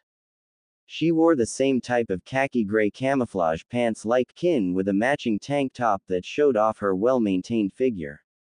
She kept her ninja sandals the same, and over her tank top she wore a gray overcoat that she left open. And to put the icing on the cake, she took off her cap and let her hair go. It was shoulder length and still had the strands that went over her face. She struck a pose and smiled at Naruto, who had his eyes as wide as dinner plates. Well, from your reaction I can see you like it. Ino and Kin looked at Naruto, who coughed to get his composure back and tightened his scarf. The girls went red and huffed in anger. Tayuya walked up to Naruto and ruffled his hair. That's good, because you're buying it for me. Naruto watched as Tayuya walked out the store and into the street, followed by Kin and Ino. Naruto broke out of his daze and mumbled something about women and their witchcraft while taking out his wallet and paying for everything. Naruto walked out into the street to see the girls waiting for him. So what do we do now? Ino looked around. Hey Naruto, where's your pops? That's a good question. Kin stretched out her arms and yawned. I don't know either, but what I do know is that I need a bath. Both girls nodded and Naruto sniffed under his armpit and pulled his head back, nodding. The four bought some towels and went off to the bathhouse. The girls went to their side and Naruto went to the boys. Getting out of his clothes, Naruto dipped into the hot spring. Luckily he was the only one there, or so he thought. The girls followed the same suit and were soon in the warm water, sighing in delight. Kin was the first to break the silence. I don't think we're doing the right thing here, girls. Ino looked over to her friend. What do you mean? Being here? No, I mean with Naruto, how we are fighting all over him like some sort of meat. Tayuya was leaning her back against a rock with her head in the air and her eyes closed. A smile suddenly crossed her face after hearing her comment. What's wrong, Kin-chan? Afraid of some competition? Kin narrowed her eyes at her friend. It's not that, it's just that Naruto has been alone all his life and suddenly he now has three beautiful women after him. Tayuya laughed. You're making me blush, Kin-chan. Kin also blushed at what Tayuya just said and was about to counter when Ino spoke in a serious voice. He's probably scared. I mean, the one girl he had a crush on broke his heart like a twig. He's scared that it would happen again and probably wouldn't be able to live if it happened again. Tayuya looked at Ino seriously and Kin just nodded her head. All three girls sighed in frustration. Tayuya looked around at all the other women in the spring who were totally listening in on the conversation. A vein started to grow on Tayuya's head and she busted out on the other women. What, you got a problem or something? Shit. All the women went back quickly to what they were doing. On the other side, Naruto sighed and looked at the wall to the women's bathhouse only to see some old man with long white hair crouching in front of the wall with a pen and notebook looking through a hole. Sighing, Naruto got out of the spring and wrapped his towel around him and walked over to the old man. Hey old perv, I hope to hell you aren't doing what I think you're doing, are you? The said perv looked up at Naruto and huffed before looking back into his peephole. I'm doing research, so if you don't mind, keep it down, will ya? Naruto's sweat dropped. What kind of research? The man looked up at Naruto and grinned. For my book. Naruto pointed at the man and backed up. You mean? The old perv stood up and smiled down at Naruto and pointed to himself. That's right, brat, I'm the legendary Toad Sannin and author of the ICHA Paradise books Jiraiya. Naruto slumped forward with a sweat drop over his head. A pervert like you is a Sannin? That's pretty lame. Jiraiya looked Naruto up and down and suddenly went wide-eyed. Is this Naruto? It seems that Kyuubi has made him into the one thing that everybody said he was. How sad. His expression quickly changed to anger. And who are you, brat, to call me a great Sannin a pervert? This time it was Naruto who smiled while pointing to himself. I'm Naruto Uzumaki, son of the great and powerful demon Lord Kyuubi and next in line for lordship of demons. Jiraiya's eyes softened once he heard the news. It's worse than I thought. Jiraiya saw that Naruto was looking at him awkwardly and decided to pull off his old charm. So you're Naruto, Well then you were the one those 3 girls were talking about. Naruto soon went to anger at the statement. You were spying on Ino-chan, Kin-chan, and Tayuya-chan. I'll kill you.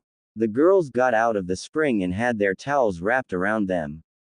They were about to leave when suddenly Naruto came through the wall, shattering it and smashing his back up against a rock in the middle of the spring. All the women screamed and grabbed their towels and ran out of the bathhouse. The 3 teens covered themselves up better, grabbing another towel, and watched as Naruto slowly stood up with only a towel around his waist. The girls blushed madly at the sight of Naruto, and Tayuya had to ask the others. Are those muscles and body real? The other 2 could only nod while blushing. Damn. The girls quickly changed their expression to worry once they saw that the water was starting to turn red around Naruto. Among further inspection, they could see a piece of bamboo pierced into his shoulder. Naruto was huffing and puffing and pulled out the bamboo. Lucky shot, you old perverted bastard. I'll still rip out your heart for peeping at my precious people. The girls followed Naruto's line of sight to see who he was talking to, only to see some old guy with long white hair and a huge scroll wrapped around his back sitting on top of a large red toad. The girls glared at Jiraiya, and once he saw this he sulked. Way to go, brat, you scared off all the ladies, now I'm going to have to find a new spot. With that, Jiraiya teleported out of there. Coward, stay and fight. Naruto. Naruto turned to see 3 blushing girls looking at him. Naruto looked down at himself and saw where he was in lack of clothing and quickly teleported out of there also. The girls shook off their shock and got changed as fast as possibly and walked outside of the bath.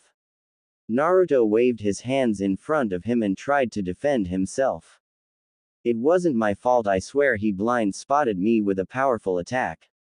The girls looked at each other and smiled warmly. Ino placed a hand on Naruto's shoulder. We believe you, Naruto, but what happened? Well, I was enjoying my bath when I suddenly spotted that pervert peeping on you guys. Said his name was Jiraiya. You mean the great Toad Sannin Jiraiya? That's what called himself. The girls were balling their fists in anger, and Kin looked over to Naruto to see him worried about something. What's wrong, Naruto? That pervert knew who I was before I even told him my name.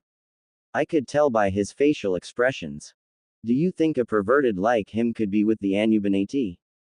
Naruto looked at Tayuya. I don't think so, he wasn't that strong and I didn't see the eye mark on him like all of their other chumps, but then again he would fit right in with those freaks. Look at 5.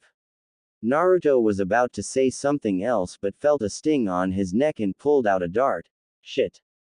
Soon the girls followed suit and they all fell to the ground knocked out. The light of the world slowly came back to Ino as she slowly opened her eyes to see she was in an interrogation room strapped to a chair by her ankles and wrists in front of a table. She looked to her left and right to see Naruto and the other girls in the same position on each side of her. Standing in front of the desk was the captain of the special Junin units with two Mist Hunter Nins behind him.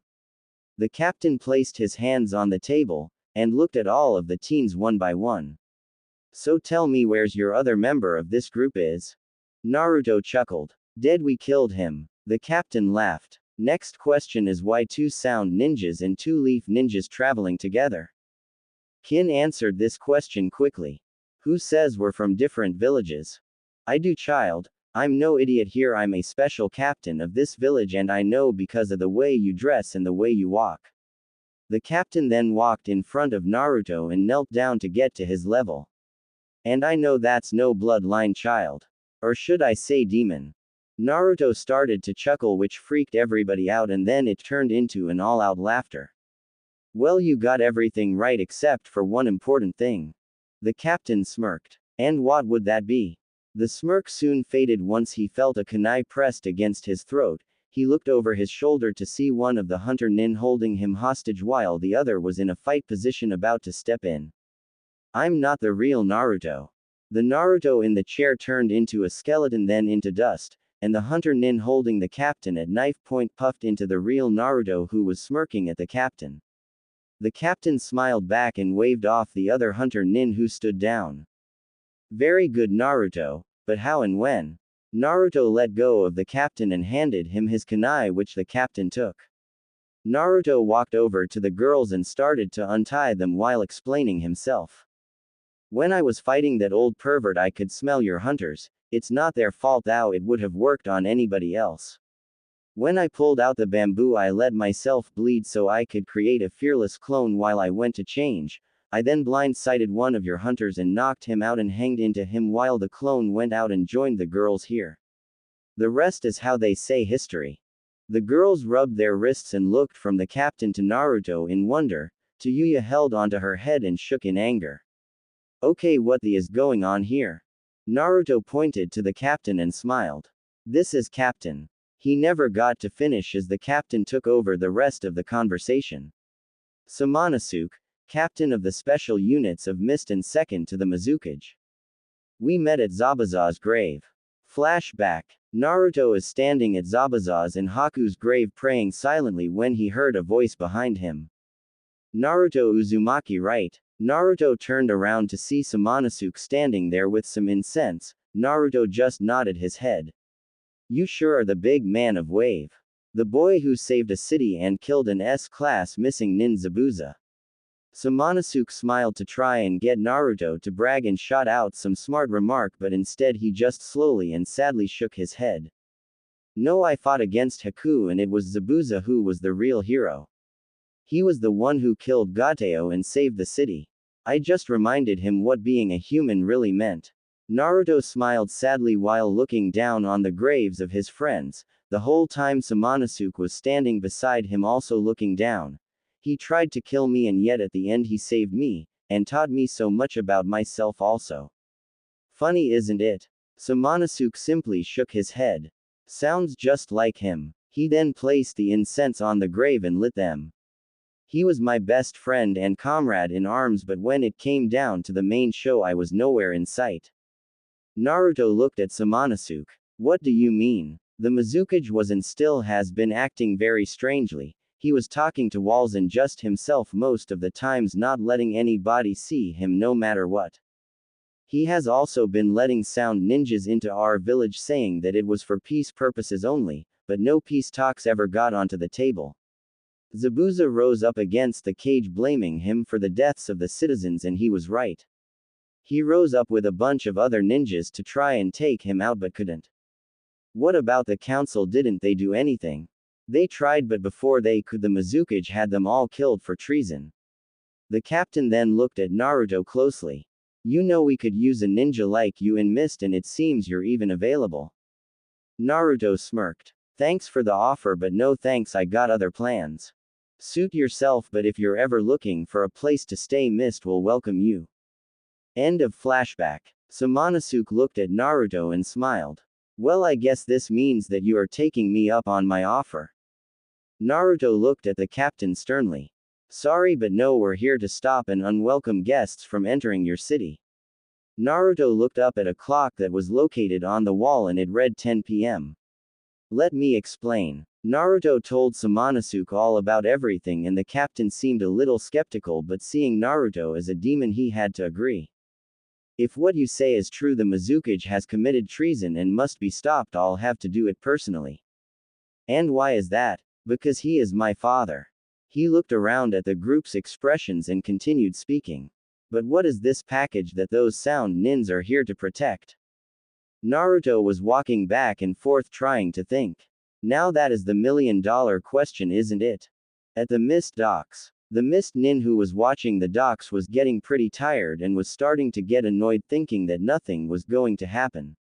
When suddenly he saw 3 boats coming from the night fog and docking at the docks.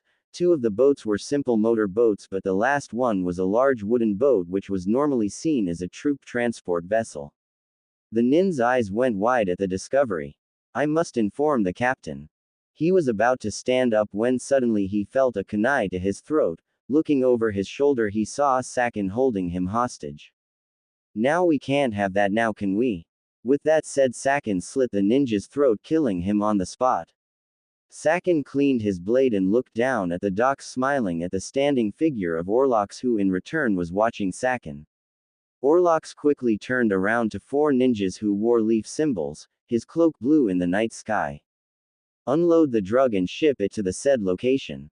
The ninjas bowed and walked off the boat, each having a metal backpack on. The ninjas passed Orlox and started to move into the city until they were stopped by Orlox's voice. Oh, and one more thing. Make sure that you're seen. I want these fools to know that they were attacked by Leaf.